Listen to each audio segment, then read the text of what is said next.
सोने का घर। कहानी शुरू होती है सबतपुर नाम के एक गांव से। उस गांव में एक शाम नाम का आदमी रहता था। उसके 2 बच्चे थे, एक का नाम सुमित और दूसरे का रूही। और वो सब हंसी खुशी रहते थे। उनकी माँ कुछ साल पहले ही गुजर गई थी, इसलिए वो दोनों बच्चे हमेशा उदास रहते थे। इसीलिए शाम ने दूसरी शादी करने का सोचा और उसने शादी करके एक औरत यानी मालिनी को अपने घर ले आया। सुमित खुश होकर बोलने लगा, पिताजी, आपने हमारे लिए माल लाई, मुझे बहुत खुशी हुई। हाँ पिताजी, मुझे भी। शाम उनसे बोलता है, हाँ बच्चों, अब से मालिनी तुम्हारे अपने माँ की तरह ख्याल रखेगी। मालिनी बोलती है, हाँ बच्चों, अब से मैं ही तुम्हारी माँ हूँ। ऐसे ही कुछ दिन गुजर जाते हैं और मालिनी सुमित और रूही को चिढ़काने लगती है। वो उन्हें बिल्कुल भी पसंद नहीं करने लगी, उन्हें डांटने लगी। सुमित और रूही बहुत दुखी हो गए, लेकिन वो अपने पिताजी से कुछ ना बोले। मालिनी बच्चों के बारे में शाम को उल्टा सीधा बोलने लगी। सुनिए जी, सुमित और रूही मेरी एक भी नहीं सुनते, हमेशा मुझे उल्टा सीधा कहते हैं। शाम, मालिनी तुम अपना गुस्सा ठंडा करो, मैं उन्हें बात करके उनको समझा लूंगा। शाम सुमित और रूही से बोलते हुए, बच्चों अपनी माँ की बात सुन लिया करो, वो तुम्हारी माँ है, उनको कुछ भी मत बोला करो। बच्चे कुछ ना किए होकर भी अपने पिताजी के लिए उनकी बात मानते हुए कहते हैं, हाँ पिताजी, हम माँ को बिल्कुल भी परेशान नहीं करेंगे। फिर से मालिनी बच्चों को तंग करने के लिए ऐसे ही नए बहाने ढूंढने लगती है। फिर कुछ दिन बीत जाते हैं और गांव में सब कुछ सूखा पड़ने लगता है।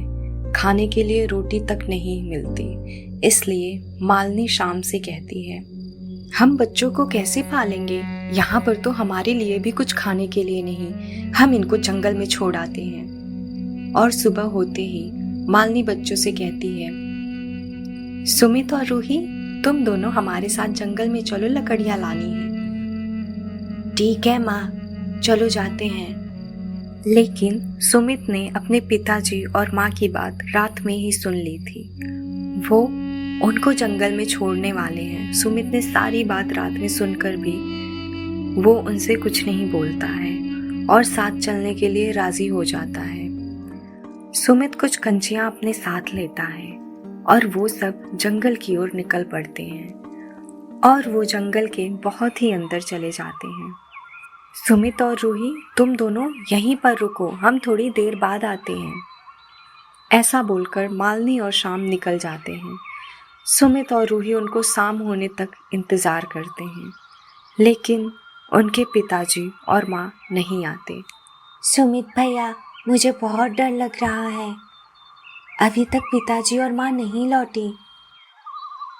रूही, तू डर मत, मैं हूं ना। फिर वो दोनों अपने घर जाने के लिए निकल पड़ते हैं।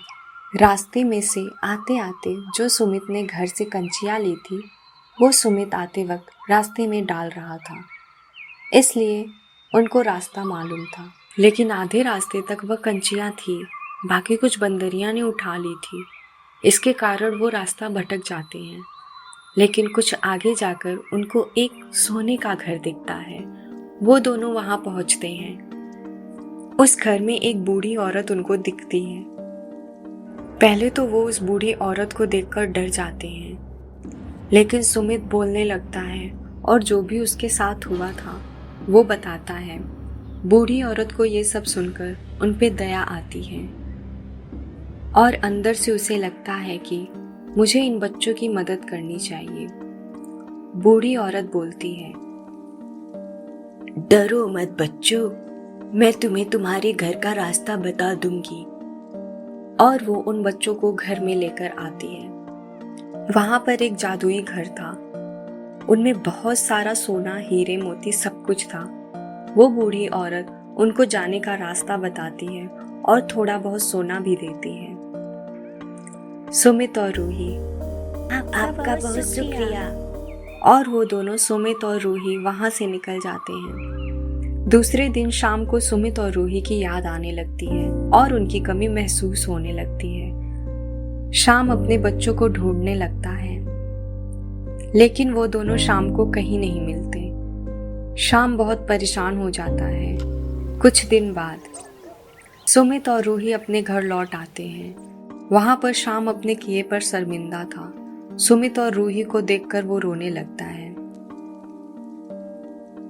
बच्चों, मुझे माफ कर दो, मैंने तुम्हारे साथ बहुत गलत किया। बच्चों, मुझे भी माफ कर दो। मैं आगे से तुम्हें कभी परेशान नहीं करूंगी। तुम्हें माँ जैसा प्यार दूंगी। कोई बात नहीं पिताजी और माँ जी। सब हंसी खुशी रहने लगे। सुमित और रूही ने जो सोना लाया था उससे उनकी सारी गरीबी दूर हो गई और वो सब हंसी खुशी रहने लगे। हमें सबके साथ अच्छा रहना चाहिए। अंत भला तो सब भला ही होता है।